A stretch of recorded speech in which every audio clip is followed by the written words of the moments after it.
kaya ba nating maghintay tulad ni Simeon? Experience will tell us, mahirap maghintay, lalo pat kung kailangan na natin ang ating hinihintay. Halimbawa, mahirap maghintay ng sasakyan kung nagko-commute ka lang, lalo na kapag late ka na o pagod ka na. Mahirap maghintay ng in-order mong pagkain sa isang restaurant, lalo pat kapag gutom ka na. Mahirap maghintay ng mapapangasawa, lalo pat nagkakaedad ka na. Mahirap maghintay ng reply ng minamahal, lalo pat nag-aalala ka na. Tapos, babae ka pa. Ay, ba't ko ba nasabi yan? Di naman po lahat siguro, pero siguro general. Mga babae, lalo na mga girlfriends dyan.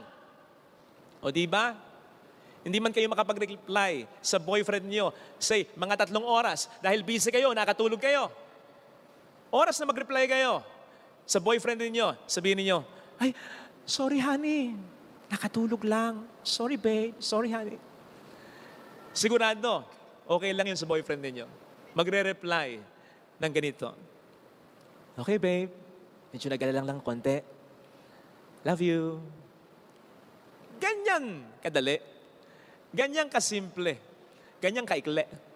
Pero balik rin natin. Yung boyfriend ninyo ang naging busy-busy yan o kaya nakatulog. Kahit 30 minutes lang. Oh, ano na ngayon? Ang magiging text ninyo mga girlfriends, di ba?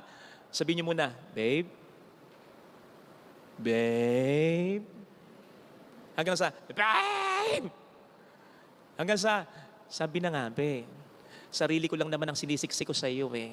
Bisi-bisihan ka kung saan-saan, kung sa ano-ano, di ba? Parang ganyan. Ang daming text. Kahit segundo lang ang pagitan. Inip na inip. Galit na galit. Ay, nako. Seriously, mahirap nga bang maghintay? Ayaw nga ba nating maghintay? Pero bakit ganon? May mga bagay sa ating buhay na ating nahintay.